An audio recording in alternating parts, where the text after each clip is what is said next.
Hello friends, welcome to my Deepshali's kitchen. இன்னைக்கு நம்ம தீப்ஷாலிஸ் கிச்சனில் பார்க்க போகிற ஒரு ஹெல்த்தி டிப்ஸ் பார்த்தீங்கன்னா சோளம் பற்றி தான் பார்க்க போகிறோம். இந்த சோளம் சாப்பிட்றதால என்ன நன்மைகள் இருக்குது, இதை எப்படி சமைக்கலாம் அப்படின்னு இந்த வீடியோவில் நம்ம டீட்டெயிலாக பார்க்கலாம். வீடியோவை கடைசி வரைக்கும் பாருங்கள். வாங்க இப்போ வீடியோக்குள்ளே போகலாம். இந்த சோளம் பார்த்தீங்கன்னா சூடாக நல்லா சுட்டு கொடுப்பாங்க. அது மட்டும் இல்லாமல் பாப்கார்ன் மாதிரியும் நம்ம செஞ்சு சாப்பிட்ருப்போம். இது தாய்லாந்து, அமெரிக்கா, ஆப்பிரிக்கா, இந்தியா போன்ற எல்லா நாட்டிலும் முக்கிய பயிராக விளைகிறது. இது நம்மளுடைய தமிழ்நாட்டிலும் கிராமங்களிலும் பல வகையான உணவுகளுக்கு அடிப்படையாக இந்த சோளம் பார்த்தீங்கன்னா இருக்கு. இந்த சோளத்துல பொட்டாசியம் மற்றும் மாங்கனீஸ் அதிகமா இருக்கிறதால நம்மளுடைய இதயத்திற்கு ரொம்ப ஆரோக்கியமானதா இருக்கு. நம்ம இதயத்துக்கு ரொம்ப முக்கியமானதாகவும் இருக்கு.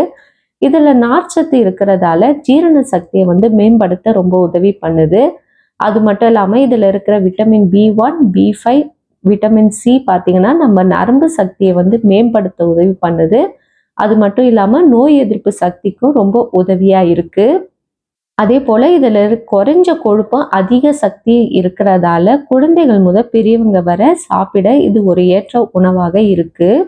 இந்த சோளத்தை பயன்படுத்தி நம்ம இதை நல்லா தெரு ஓரத்துலலாம் பார்த்தீங்கன்னா வண்டியில் விற்பாங்க. நல்லா சுட்டு நெருப்பில் சுட்டு கொடுப்பாங்க. அதோட டேஸ்ட்டும் ரொம்ப அருமையாக இருக்கும். அதே போல் இந்த சோளத்தை பயன்படுத்தி உப்புமா செய்யலாம், சுண்டல் செய்யலாம், சோள மாவு பூரி, ரொட்டி இப்படி செய்யலாம். பாப்கார்னும் பண்ணலாம்.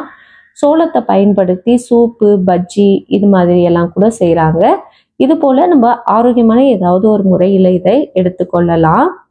இந்த சோளத்தில் கார்போஹைட்ரேட் அதிகமாக இருக்குது. அதனால் சுகர் பேஷண்ட் இதை அளவுக்கு அதிகமாக சாப்பிடக்கூடாது.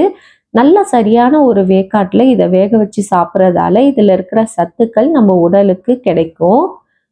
மிக அதிகமான அதாவது அளவுக்கு அதிகமான எண்ணெயிலையும் இதை பொரிச்சு சாப்பிட்றது நல்லதில்லை. சோளம் பார்த்தீங்கன்னா ஒரு விவசாயியின் வரப்பிரசாதம் கூட சொல்லலாம். ஒரு சாப்பாட்டுக்கு ஏற்ற சத்தும் சுவையும் உள்ள ஒரு உணவுப் பொருள் தான் இந்த சோளம். நீங்கள் சோளத்தை எப்படி பயன்படுத்துறீங்க? சுடுசோளம் பிடிக்குமா? நீங்கள் சாப்பிட்ருக்கீங்களா திருவோரத்தில்? அதை பற்றி கமெண்ட்ஸ் பண்ணுங்கள். உங்களுக்கு சுடுசோளம் பிடிக்குமா இல்லை பாப்கார்ன் பிடிக்குமானும் பற்றியும் நீங்கள் கமெண்ட்ஸ் பண்ணுங்கள். இந்த வீடியோ உங்களுக்கு பிடிச்சிருந்தா மறக்காமல் லைக் பண்ணுங்கள், ஷேர் பண்ணுங்கள், சப்ஸ்கிரைப் பண்ணுங்கள் ஃப்ரெண்ட்ஸ். அடுத்த ஒரு ஆரோக்கியமான தகவலுடன் உங்களை சந்திக்கிறேன். Bye bye friends.